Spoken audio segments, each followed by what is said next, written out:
তো গাইছ কি খবৰ সাগৰ সকলোৰে ভাল মোৰো ভালেই দিয়ক বহুত দিন হ'ল মানে ভ্লগ দিয়াই হোৱা নাই মানে ক'তো যোৱা নাই আজি যাই আছোঁ কামাখ্যা মন্দিৰ মানে অম্বুবাচী মেলা যিহেতু হৈ আছে তাৰ উপলক্ষে আমি যাই আছোঁ কামাখ্যা মন্দিৰলৈ আৰু ইফালে আমাৰ ধনঞ্জয় আহি আছে মানে আছে আৰু ইফালে আগত আছে চলিগিলা আৰু আমাৰ ইফালে খুব ধুনীয়াকৈ গাড়ীখন আহি গ'ল আৰু মানে যে এটা কথা আছে বতৰ মহিমা আৰু নাৰী মহিমা ধৰিব নোৱাৰি বুলি চাওক অলপমান আগত পুৰা একদম ৰ'দ দি আছিলে আৰু এতিয়া পুৰা বৰষুণ দি আছে মানে খিচখিচিয়া আৰু আপোনালোকক এটা বস্তু দেখাই দিওঁ ৰ'বা আমাৰ মানে ঘৰৰ আগৰ জামডালত পুৰা একদম জাম লাগিছে আহিব আপোনালোকক আমাৰ ঘৰত খাব পাৰিব আৰু ইফালে আছে ডিপুৰা মানে ডিপুৰাটো আছে আৰু আগত চলি ৰখি আছে তাতে এই ডিপুৰা কিবা অলপমান কৈ দেই কেনেকুৱা কেনে লাগিব আৰু আধা চলি আহি পেলাই গাড়ীত আৰু আমি এতিয়া চলি উঠাই যাব লাগিব মানে কাৰণ আমি এইকেইটা আৰু আগত আছে দুটামান আৰু ইফালে নয়নো আহি গ'ল মানে ই নগৰবাহীত আছিলে নগৰবাহীৰ পৰা উঠিলে আৰু হৈ গ'ল আমাৰ একদম পুৰা এনেকৈ গাড়ী ফুল এতিয়া যাব লাগে কামাখ্যা মন্দিৰলৈ জয় মা কামাখ্যা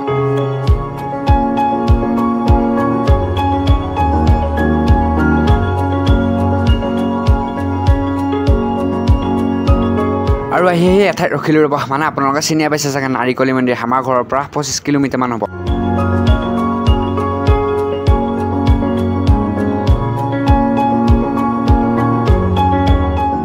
আৰু আহি পালোঁ কামাখ্যা তাতে গাড়ীখনটো এতিয়া যায় খোজকাঢ়ি মানে ইয়াৰ পৰা উঠিব লাগিব 3 কিলোমিটাৰমান যাব লাগিব মানে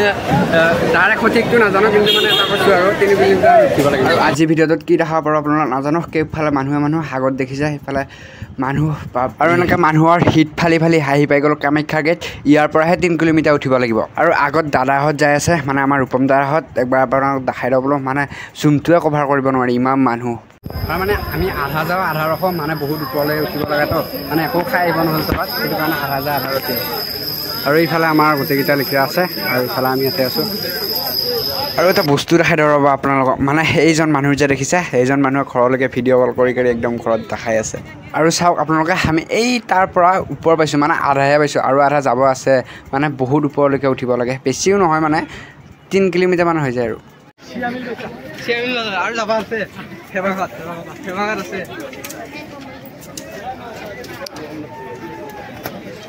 আৰু আহি থাকোঁতে এখন দোকানত ৰখিলোঁ ৰ'ব মানে তলত যিহেতু একো খাই অহা নাছিলোঁ সেইটো কাৰণে ইয়াতে খাই ল'ব লাগিব মানে ওপৰত যাব নোৱাৰিম যদি খাই নলওঁ ইয়াতে আৰু গোটেইকেইটা বহি ল'লোঁ ইয়াতে কিবা আৰু খাই ওলাই দিলোঁ মানে হোটেলৰ পৰা আৰু ইয়াতে অকল অসমৰ মানুহ বুলিয়ে নহয় দিয়ক মানে বাহিৰৰ দেশৰ পৰাও হয় আৰু সেইটো দেখিছে বান্দৰ মানে সি ওপৰৰ পৰা একদম মানুহবিলাক চাই আছে আৰু এনেকৈ ফাইনেলি বহুত কষ্ট মূৰত পাই গ'লোহি আমাৰ কামাখ্যা মন্দিৰ আৰু আজি যেন কিবা সপোন লাগি আছে কাৰণ কিয় জানে মোবাইল টিভিত দেখি থকা মন্দিৰটো যেতিয়া ৰিয়েলত দেখিছোঁ সঁচাকৈ বহুত কিবা এটা বেলেগ ধৰণৰ ফিলিংছ হয় আৰু আপোনালোকক এই ভিডিঅ'টোৰ পৰা মই কি দেখুৱাব পাৰিছোঁ নাজানো কিন্তু মানে মই এটা যিটো ফিলিংছ পাই আছোঁ সঁচাকৈ বহুত আৰু ইয়াৰে আপোনালোকক দুটামান ক্লিপ দেখাই দিওঁ চাই লওকচোন বাৰু কেনেকুৱা লাগে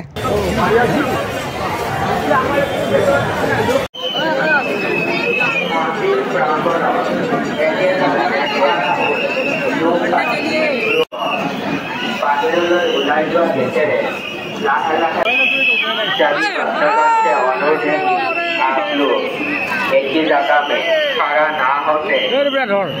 बाहर जाने वाला गेट से जाते रहिए धीरे धीरे जाते रहिए मंदिर प्रांगण में एक ही जगह में खड़ा ना होते धीरे धीरे बाहर जाने वाला गेट से जाते रहिए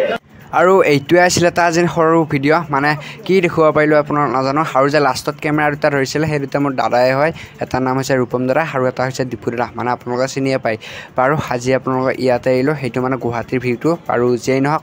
নতুনকৈ সেইবিলাক ছাবস্ক্ৰাইব কৰি থৈ দিব যিসকলৰ ভিডিঅ'টো ভাল লাগিল বেলেগৰ সৈতে অলপমান শ্বেয়াৰ কৰি দিব আৰু আপোনালোক কোন আহিছিলে কমেণ্টত ক'বচোন আৰু আজিলৈ বাই ভালে থাকক জয় আই অসম।